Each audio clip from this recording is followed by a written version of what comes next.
The game told you to follow the path, and then it rewarded you for ignoring it. In the first training mission of 007 First Light, you were given a route.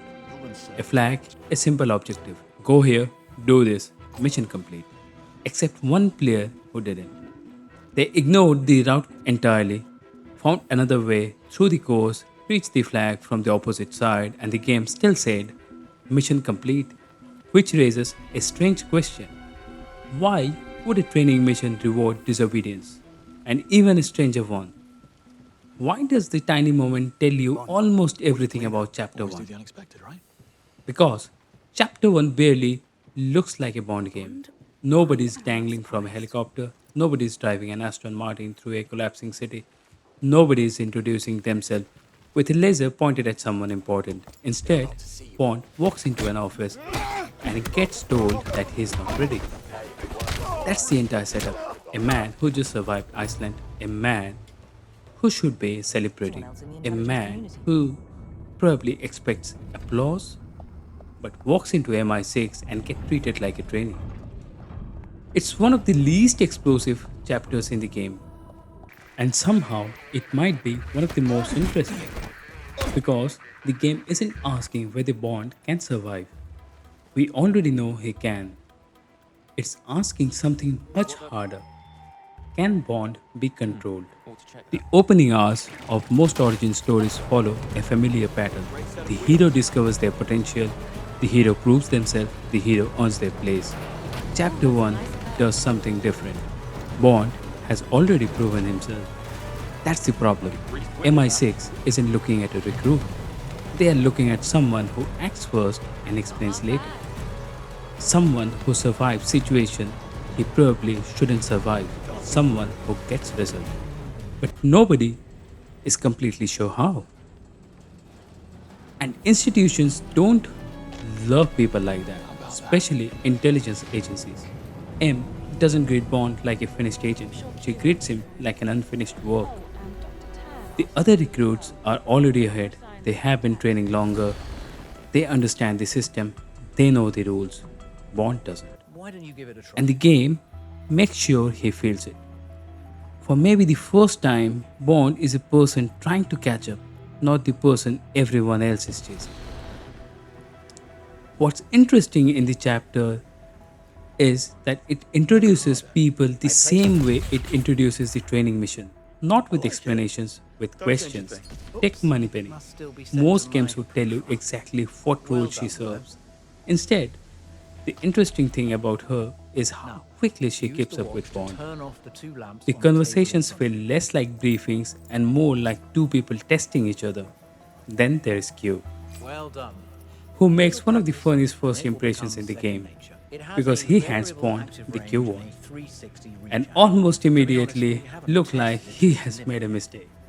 You can practically see him realizing who he has given it to, especially once Bond figures out what the watch can actually do. Then there is Cressida Bright, one of the recruits, also the foreign secretary's daughter. The game doesn't make a big announcement. It doesn't stop everything and demand your attention. It just leaves the detail sitting there quietly, which somehow make it more interesting. Like a game knows he will start asking questions on your own. And that's the pattern Chapter 1 keeps on repeating. It trusts curiosity, it really forces it. The game gives you an objective. Find the flag, take the rope, complete the exercise. Simple. And then almost casually it gives you another instruction. Always do the unexpected. Most players hear that as a flavored text. A Bond style line. Something cool to put in a briefing. And then they follow the route anyway. Because that's what games usually train us to do. Follow the objective marker, follow the path, follow the instructions, but 007 First Light quietly leaves another possibility open. One player found it, a completely different route. The objective still worked, the mission still completed. The game had already accounted for that possibility. which means somebody somewhere expected a player to ignore the obvious solution. And that changes the meaning of the entire mission because suddenly it isn't teaching navigation, it's testing personality. The mission isn't asking, can you reach the flag? It's asking, how do you think? That's why the shortcut matters, not because it's a hidden route. Games have hidden routes all the time. What makes this one more interesting is what it actually reveals.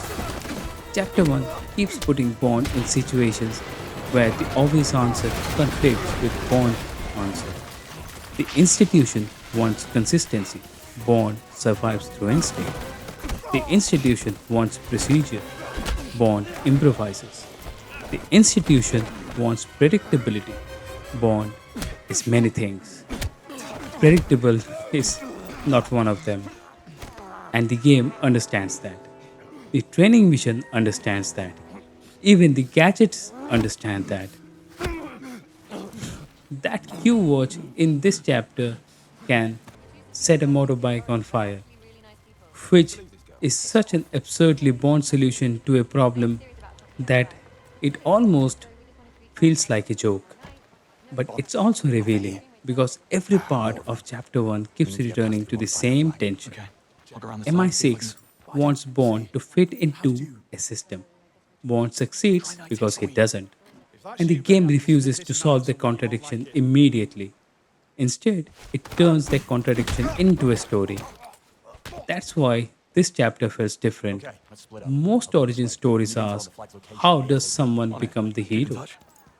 This one asks, what happens when the hero arrives before he is supposed to? At the first glance, chapter 1 looks like a setup. A quiet chapter, a chapter before the real story starts, the chapter before the action. But the more time you spend with it, the more it feels like the chapter where the game reveals what it actually is interested in. Not gadgets, not explosions, not even missions. Choice. The route you were supposed to take, and the route you decide to take instead.